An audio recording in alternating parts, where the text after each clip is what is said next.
जुड़वा बच्चों का जन्म क्यों होता है? गुरु पुराण का रहस्यमय और खौफनाक सच। क्या आपने कभी सोचा है कि जुड़वा बच्चों का जन्म आखिर क्यों होता है? क्यों दो आत्माएं एक ही समय पर एक ही घर में एक साथ जन्म लेती हैं?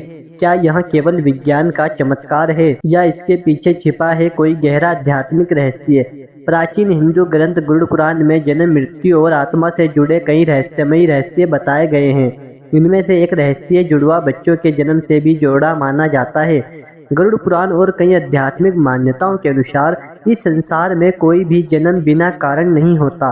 हर आत्मा अपने पिछले जन्मों के कर्म और अधूरे रिश्तों के आधार पर नया जन्म लेती है। कहा जाता है कि कुछ आत्माओं का आपस में इतना गहरा संबंध होता है कि वे अलग अलग नहीं रह पाती। उनके कर्म, उनकी भावनाएं और उनका भाग्य एक दूसरे से जुड़ा होता है। इसी कारण वे एक ही समय पर एक ही माँ की कोख से जन्म लेती हैं। कुछ मान्यताओं में कहा गया है कि जुड़वा बच्चे पिछले जन्म के ऐसे साथी हो सकते हैं जो अधूरे रिश्तों या अधूरे कर्मों को पूरा करने के लिए फिर साथ आए हों। कई बार जुड़वा बच्चों की आदतें, उनकी सोच और यहाँ तक कि उनका दर्द भी एक जैसा महसूस होता है।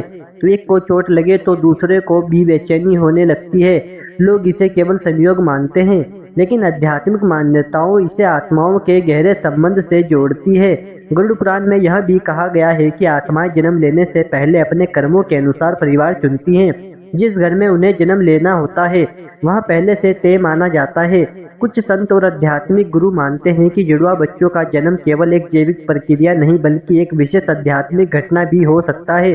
कई बार जुड़वा बच्चों में से एक शांत स्वभाव का होता है और दूसरा बेहद गुस्सैल, एक ज्यादा भावुक होता है और दूसरा साहसी। ऐसा माना जाता है कि दोनों आत्माएं अपने अपने अलग कर्मों का फल लेकर आती हैं, लेकिन उनकी यात्रा एक दूसरे से जुड़ी होती है। कुछ रहस्यमयी कहानियों में यह भी कहा गया है कि जुड़वा बच्चों के बीच एक अदृश्य ऊर्जा का संबंध होता है। वे बिना बोले एक दूसरे की भावनाएं महसूस कर लेते हैं। हालांकि विज्ञान इसे जेनेटिक कनेक्शन कहता है, लेकिन आध्यात्मिक ग्रंथ इसे आत्माओं का संबंध मानते हैं। गरुड़ पुराण में जन्म और मृत्यु को केवल शरीर का परिवर्तन बताया गया है। आत्मा न कभी जन्म लेती है और न कभी मरती है, वह केवल नया शरीर धारण करती है। इसीलिए कहा जाता है कि इस दुनिया में मिलने वाला हर रिश्ता किसी न किसी पुराने कर्म से जुड़ा होता है। कुछ लोग जुड़वा बच्चों को भगवान का विशेष आशीर्वाद मानते हैं, तो कुछ इसे पिछले जन्मों के गहरे संबंध का संकेत समझते हैं। लेकिन एक बात जरूर कही जाती है कि ऐसी आत्माएं सामान्य आत्माओं से अलग अनुभव लेकर इस दुनिया में आती हैं। मित्रों, जीवन और जन्म के रहस्य इतने गहरे हैं कि इंसान जितना समझने की कोशिश करता है उतना ही और उलझ जाता है। शायद इसी कारण हमारे प्राचीन ग्रंथों में कहा गया है कि इस संसार में कुछ रहस्य ऐसे हैं जिन्हें पूरी तरह केवल ईश्वर ही जानता है। अगर आपको यह रहस्यमयी और रोमांचक जानकारी पसंद आई हो तो वीडियो को लाइक जरूर करें, कमेंट में हर हर महादेव जरूर लिखें और ऐसे ही रहस्यमयी और आध्यात्मिक वीडियो देखने के लिए चैनल को सब्सक्राइब करना ना भूलें।